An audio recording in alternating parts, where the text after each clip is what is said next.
Madame,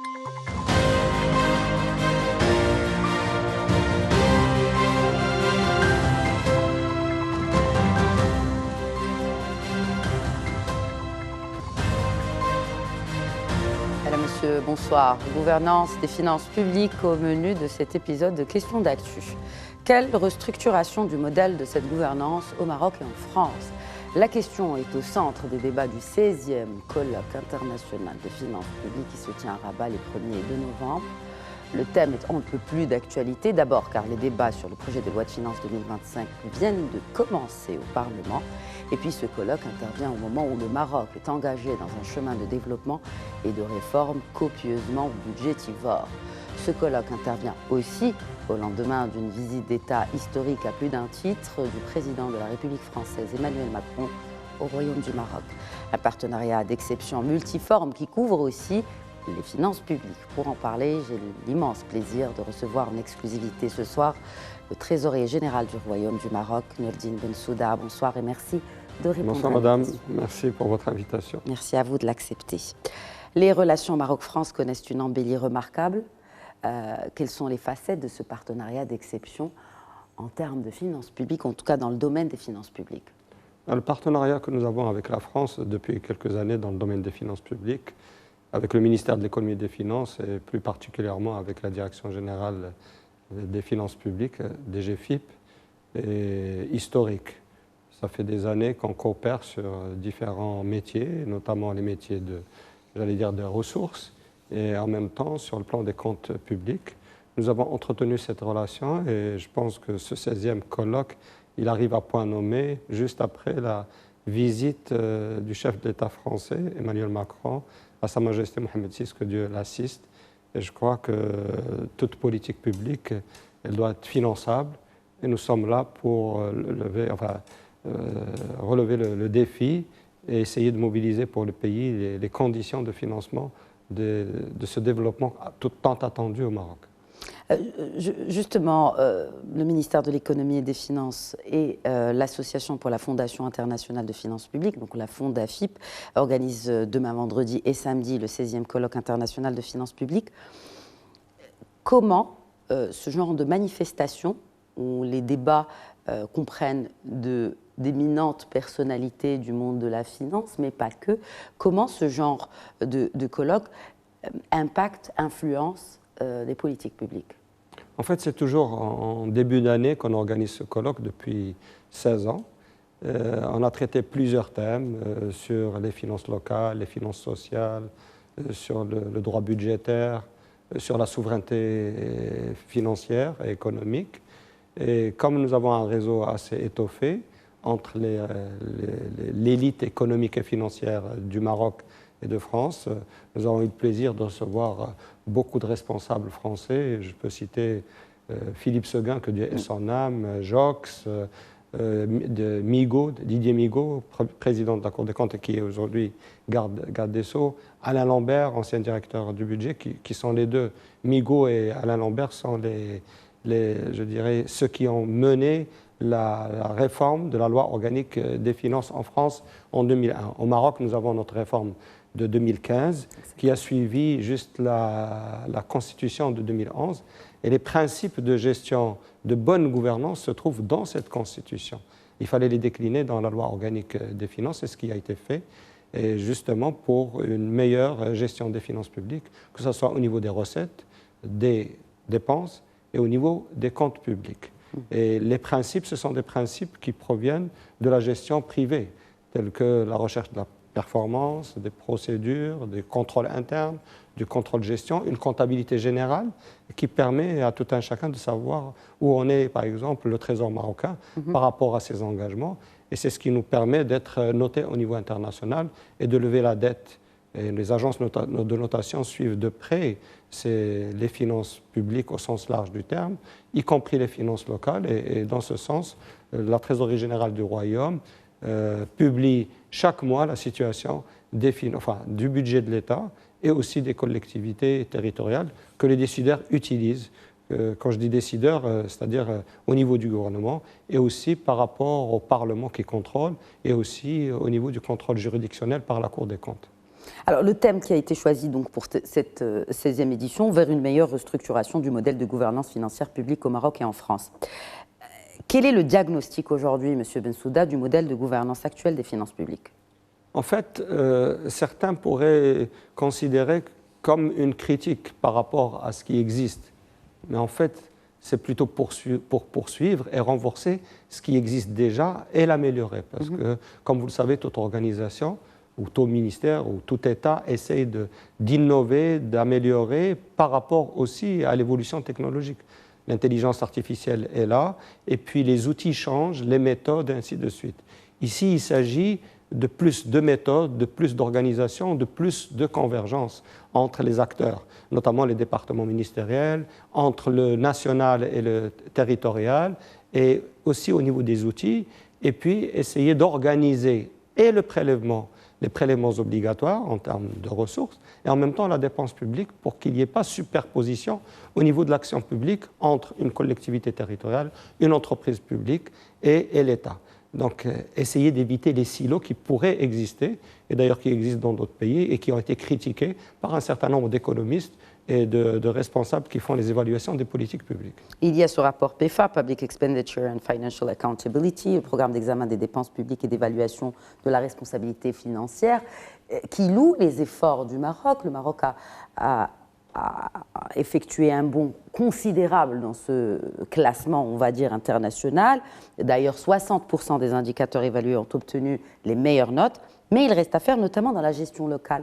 Vous l'avez évoqué à l'instant, Nordine Bensouda. Comment accélérer le transfert, justement, de la gestion de l'argent public vers les collectivités territoriales, vers les collectivités locales? En fait, il faut préciser que les finances publiques est un tout. C'est une consolidation entre les finances de l'État, des collectivités, des entreprises publiques, d'accord? Et il faut organiser tout cela, et c'est des vases communicants. Quand l'État se porte bien, sachant que les collectivités territoriales reçoivent des recettes de l'État une bonne partie, notamment la TVA de 30%. 30% des recettes de la TVA sont affectées aux collectivités territoriales, et dans le projet de loi de finances 2025, on passe à 32%.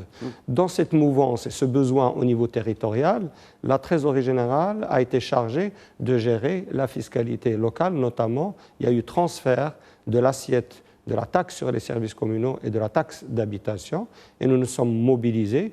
Et ce passage-là, et surtout qui a été complété en 2024, nous a permis, grâce à nos systèmes d'information et surtout grâce à nos ressources humaines, juste à titre de rappel, entre 2010 et 2023, nous avons recruté pratiquement 2400 personnes, c'est-à-dire pratiquement la moitié de notre population a changé.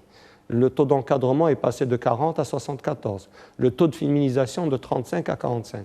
Donc la gouvernance nécessite le capital humain, nécessite de l'information, la gestion de l'information, et nos systèmes d'information qui étaient auparavant organisés en silos, c'est-à-dire la même chose que nous avons observé par ailleurs, aujourd'hui, il y a l'interopérabilité des systèmes qui permettent une intégration et une gestion de l'information qui permet d'améliorer et la ressource et la dépense. Et le service. Et bien sûr, le service aux citoyens. Alors, quand on parle de politique fiscale, on ne peut pas quand même ne pas évoquer une réforme, celle de la gestion triennale des finances publiques. Quels sont les avantages et peut-être aussi les risques, Nordine Bensouda, d'une gestion triennale du budget? En fait, c'est toute l'essence, c'est l'esprit même de la loi organique des finances. C'est la recherche de la performance et de la visibilité à moyen et long terme, que ce soit pour les opérateurs économiques que les décideurs publics. Comme vous le savez, pour dérouler un programme gouvernemental, c'est des projets qui durent dans le temps. Donc il faut de la visibilité, et c'est ça le changement par rapport à la loi organique qui existait auparavant, celle de 1998, qui est venue après la Constitution de 1996. Celle de 2015 est venue reprendre les principes de 2011 et en essayant de mettre une touche de gouvernance. Et d'ailleurs, le discours de Sa Majesté, le dernier, avait parlé de l'amélioration de la gouvernance en général. Et nous travaillons sur l'amélioration de la gouvernance financière publique dans le sens de l'amélioration des ressources et puis une bonne exécution des dépenses. Parce que finalement, les budgets, que ce soit les budgets des collectivités ou de l'État, ne valent que par l'exécution et non pas par la prévision. Mais on le remarque, l'exécution est très loin du budget annoncé dans un projet de loi de finances. Il y a toujours un écart par rapport aux prévisions et tout ça dépend de la capacité d'exécution des départements ministériels et des collectivités territoriales et des entreprises publiques.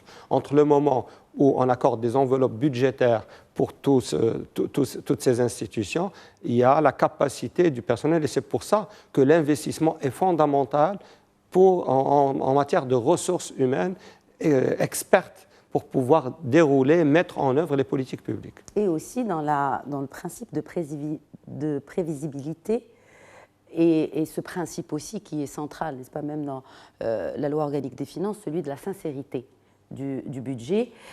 Comment améliorer cet aspect de prévisibilité de projet de loi de finances afin de se rapprocher plutôt bien du résultat final. Vous avez mis le doigt sur deux choses essentielles, la sincérité et la prévisibilité. En fait, ce qui ne se mesure pas ne peut pas être mis en œuvre. Et c'est pour ça que nous sommes à la croisée des chemins en tant qu'institution, parce qu'en nous remontant la mesure de l'exécution budgétaire, ce qui permet d'abord d'avoir une prévisibilité pour la suite et d'ajuster. Et c'est dans ce sens que la loi organique des finances est venue dire qu'il faut une évaluation à mi-parcours que le gouvernement présente en juin au Parlement pour savoir s'il faut continuer sur le même trend, s'il faut peut-être stopper, rectifier, d'où la loi rectificative ou le projet de loi rectificative qui peut intervenir. Bon, on ne recourt pas souvent au projet de loi, aux lois de finances rectificatives, mais c'est pour vous dire que c'est une gestion dynamique des finances publiques. Alors, gestion dynamique des finances publiques, il y a une question qui est tout aussi centrale quand on parle de PLF, c'est le déficit budgétaire. Alors, à fin septembre, le déficit budgétaire a, alhamdoulilah, enregistré une nette amélioration, 26,6 milliards de dirhams à fin septembre. Pour les prévisions de 2025, eh bien, le déficit budgétaire est estimé à 58 milliards de dirhams. Comment éviter un scénario de creusement du déficit budgétaire En fait, vous posez une question, j'allais dire, universelle. Les gouvernements essayent d'abord d'avoir un cadre macroéconomique qui tient la route, soutenabilité des finances publiques, avoir des recettes ordinaires qui peuvent, c'est-à-dire avoir une épargne budgétaire, un solde budgétaire qui est raisonnable, et pour réserver l'emprunt à l'investissement. Le gouvernement a dû subir donc les chocs au niveau international, que ce soit les chocs climatiques, les chocs sanitaires avec la Covid-19, et puis nous avons eu la sécheresse, le tremblement de terre. Il fallait soutenir la population, soutenir les entreprises, mais en même temps garder le cap. Il y a eu un moment où on était obligé, de toute façon, il n'y avait pas le choix, il fallait financer. Et donc, vous avez vu que le déficit s'est aggravé. Et là, le gouvernement a pris les choses en main. Il essaye de les réduire en mettant un programme avec des priorités. Et la priorité aujourd'hui est au social, l'éducation, la santé, en même temps le transport. Tout ça permet de bien gérer. Et il est essentiel de savoir qu'il y a des priorités. Donc, une fois qu'on a déterminé les priorités, on laisse la place à ces priorités et puis les autres programmes peuvent venir par la suite. Mais l'essentiel, c'est de garder le cap. L'essentiel, c'est de voir qu'il y a la trajectoire qui est respectée et cette trajectoire a été respectée en 2023, en tend vers un résultat qui diminue, enfin un solde ou un déficit qui baisse en 2024 et la prévision en 2025 va dans le sens pour rester. Tout cela pourquoi ? C'est pour essayer de mobiliser des ressources quand on va à l'international, au niveau national, à des taux d'intérêt raisonnables, pas impactants, parce que si vous avez un État qui a une situation économique difficile, eh bien, l'emprunt au niveau international va être très cher et il va être payé par notre population à des taux qui deviennent, je veux dire, insupportables. Mais quand on parle d'endettement, M. Bensouda, l'endettement devrait créer aussi de la richesse et de l'emploi.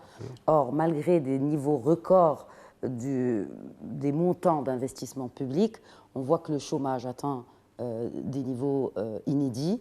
Et puis, il y a aussi ce poids de la dette. Donc, comment, finalement, équilibrer ces deux donnée essentielle pour toute économie au final. Il faut reconnaître que pour des pays comme le nôtre, un pays en développement, un pays émergent, nous sommes dans un schéma d'un État présent en termes d'investissement. Et c'est ce qu'on appelle l'effet multiplicateur, le multiplicateur keynésien. C'est-à-dire les investissements que vous mettez permettent de se multiplier. Il y a un cercle vertueux.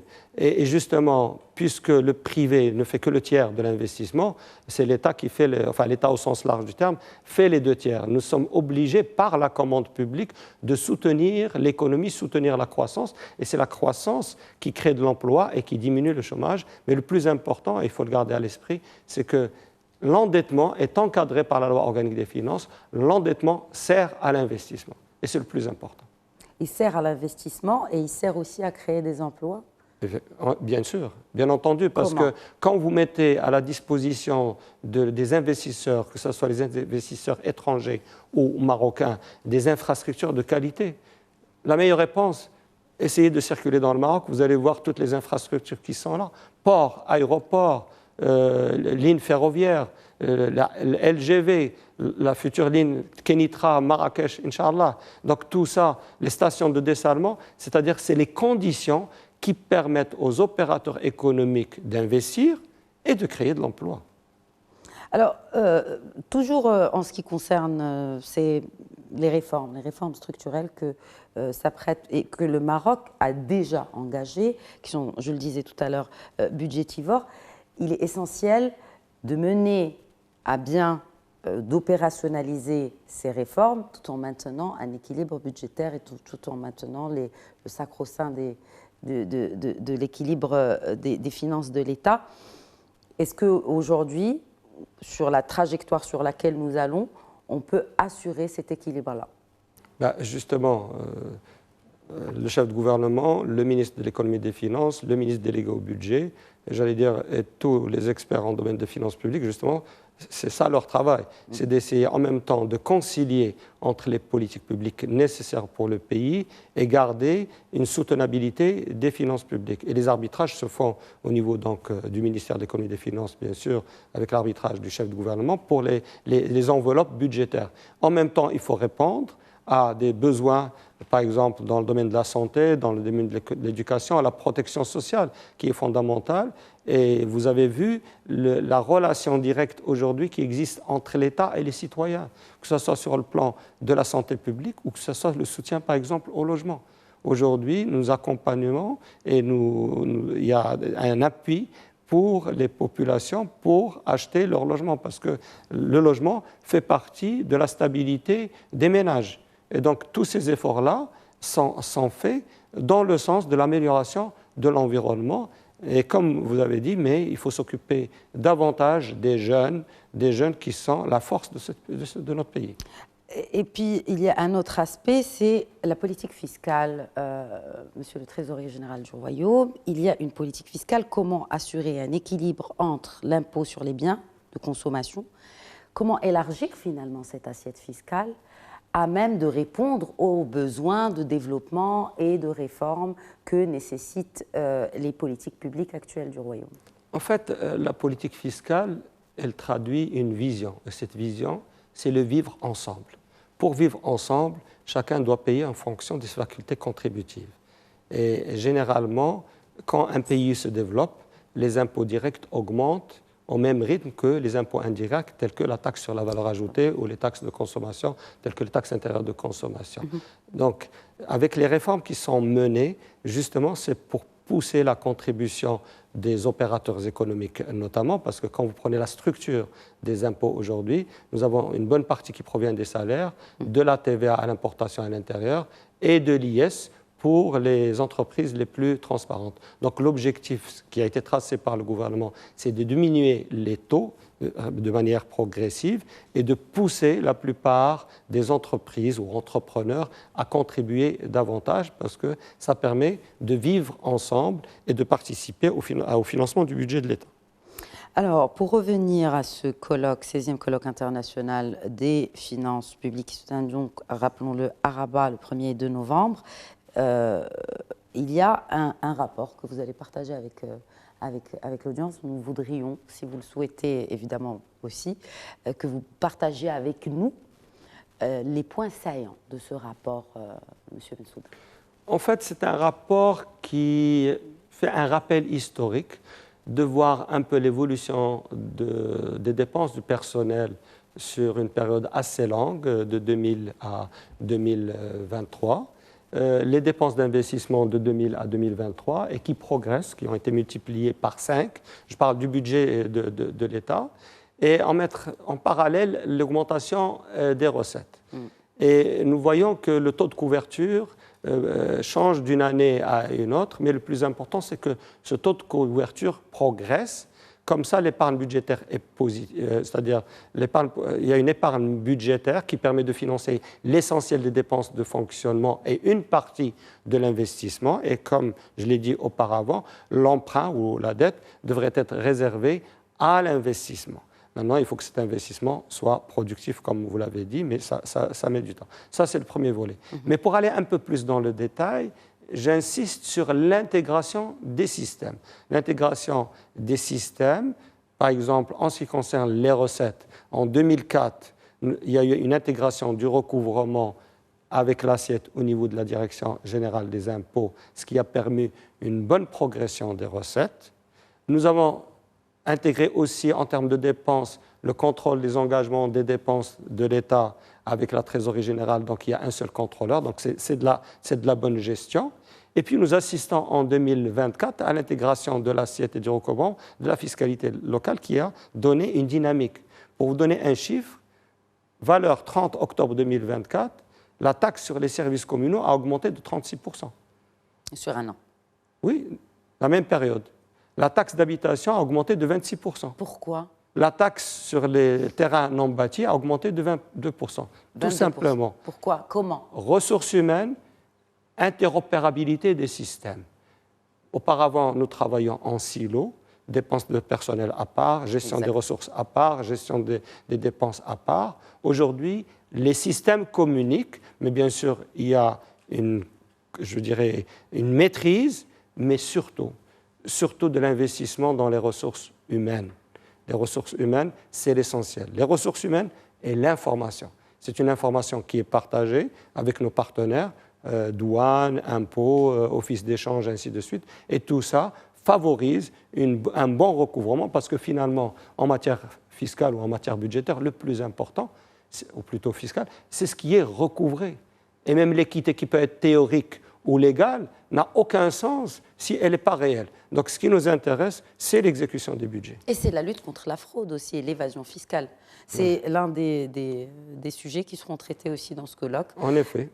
Et vraiment, dernière question, s'il y avait une priorité pour améliorer le modèle de gouvernance des finances publiques, quelle serait-elle, Nordine Bensouda? La priorité, c'est la complémentarité. C'est le travail en équipe. C'est la compréhension et d'éviter parfois les chevauchements, ce qu'on appelle les layers, les strates ou d'intervention. Par exemple, pour la même politique publique, il y a une stratification ou des strates qui interviennent en même temps et de manière désordonnée. Donc le but, c'est de mettre de l'ordre et se répartir le travail entre le national et le local, entre l'entreprise publique et le secteur privé, que chacun fasse ce qu'il a à faire. C'est un peu le thème de la division du travail social qui est connu en sociologie. Voilà. Et qui devrait justement chapeauter tout cela, selon vous? Là, vous mettez le doigt sur quelque chose d'essentiel. C'est ce qu'on appelle politique publique orientée mission. Et aujourd'hui, nous avons un cap, c'est celui de 2030. Et donc, 2030, la Coupe du Monde, tout le monde doit converger vers la réussite de cette Coupe du Monde de 2030. Quel que soit le département et quelle que soit l'administration. Il y a santé, éducation, enseignement supérieur, infrastructure, transport aérien, ferroviaire, tout ce que vous voulez. Tout le monde converge vers cet objectif. Quand on a un objectif, finalement, sous la conduite éclairée de Sa Majesté le Roi, que Dieu l'assiste, on y arrivera, Inch'Allah. Et sur ce message de sagesse. Cette émission touche à sa fin. Je vous réitère mes remerciements au nom de Médien TV, monsieur le trésorier général du Royaume, Nordine Bensouda. Merci d'avoir répondu à nos questions. Merci. Toujours un plaisir de vous accueillir. Merci. Voilà, c'est la fin de cet épisode de Questions d'actu. Très bonne soirée.